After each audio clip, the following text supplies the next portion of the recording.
I own like 3 textbooks on human anatomy. Me too. And I still haven't touched it yet. I have 2 now. Oh, I have okay. 2, and I open them pretty frequently. Nah. But I just try and like read and learn a little bit. I really shied away from reading like between my like 7th to like in 24, 25. I barely got back into reading. Oh, really? Yeah, and I love it. Hey, what kind of books do you read? Mostly just things that are like about history, like anatomy, Hey. cookbooks. I love cookbooks. I love cooking. What else do I got right now? We got some like horror. We have some like fantasy stuff. It's pretty really cool. Like, you ever read one of those books? Like a fantasy book, Mm-hmm. Yeah. like an yeah. adult fantasy book. Oh, the adult fantasy? No, that I haven't read. I probably should have said adult before fantasy. It's people always make fun of me because I'm super weird with how I read books. I always read 4 books at a time, but it's not like I don't really read a lot of fiction. It's like history, philosophy, science. Like I've read books across like over a span of 2,000 plus years, and then I read 2 textbooks simultaneously. Yeah. How do you have the capacity for that? I don't. Yeah, I that's ca- what. But we just like to bite off more than we could chew, right? Mhm. And just Yeah. keep hope it sticks. Exactly. And I've always had the mentality that like when I was like 14, 15, I had two goals I set for myself. One was to learn everything, even though it's not achievable, but it's a motivator, and then to change the world. And my first goal, at the same time, I accept that everything I know and can learn can be entirely wrong. So I kind of have it with that humble approach. You have trust issues. A little bit. No, okay.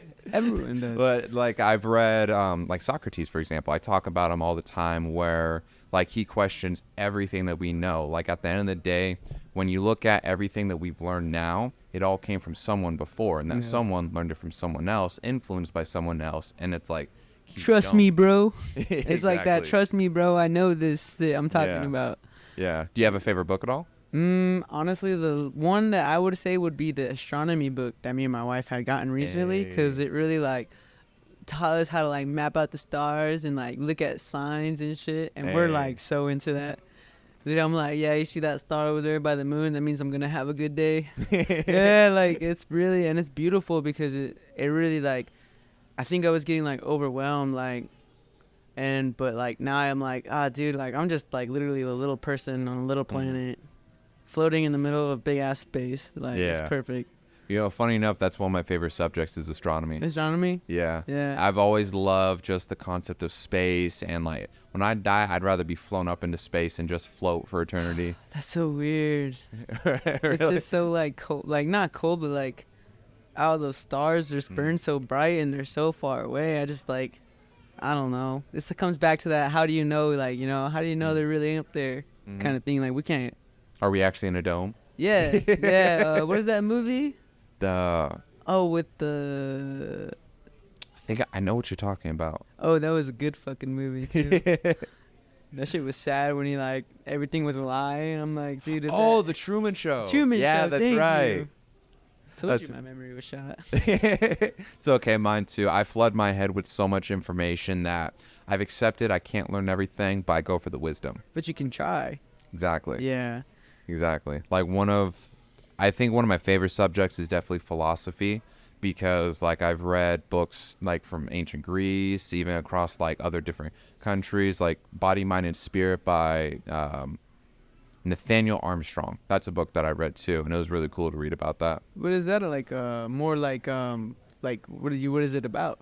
So Body, Mind, and Spirit, it kind of talks about mysticism, like in tangent also with like love and like your healing as well.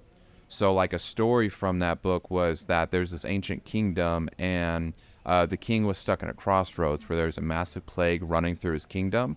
He had to either let them stay and it wipes out the whole kingdom, or kick them all out. Well, eventually he decided to kick out all the people that were Right. sick. But then all the people that were stranded had healers that came in, took them all in, healed them, took care of them, and they all came to a full recovery. And what Body, Mind, and Spirit ultimately came through is that, love and compassion for others is the greatest healing factor of all. Because it wasn't just the herbs that helped heal those people with the plague. It was the genuine love and caring to care for that person. So that's where, like, me also coming from a rough background, that's where it really taught me a lot about love and the value of it. That's the same where it comes with kids. Like, you cannot raise a child without love and compassion and patience. You know, that's a good book. What was it called again? Body, Mind, and Spirit. Body, Mind. It's a philosophy book. Yeah. I don't get too into philosophy because I'm already in my own head. Like, I feel like I just don't need a philosophy. But I might have to check that out. But that's crazy. But what are you gonna do? Like, you know, you have to protect people also. You know, you have to kick them out and just hope that someone else, another human being, has that same compassion and love or whatever, and try and heal them. That's fucking cool. Yeah. I like that. Yeah, that's what I love about reading, because you get to learn so much. Like, another book that I read, The Mystic Path to Cosmic Power by Vernon Howard, he talked about how you have a true self and a false self. Your true self is all the positive and great things about you in every form. And your false self is all the negative things. So anger, depression, envy, laziness, stuff, all that. And we all are trapped in this state where we identify our false self as our true self. So when, like, for example, when we say we're depressed or we're angry, that's actually your false self. And he identified that the way that you could separate that is refer to your false self as it. So instead of saying I'm feeling afraid, you say it's afraid. So it's like, I feel like that's going to summon something from a third world I don't need to be dealing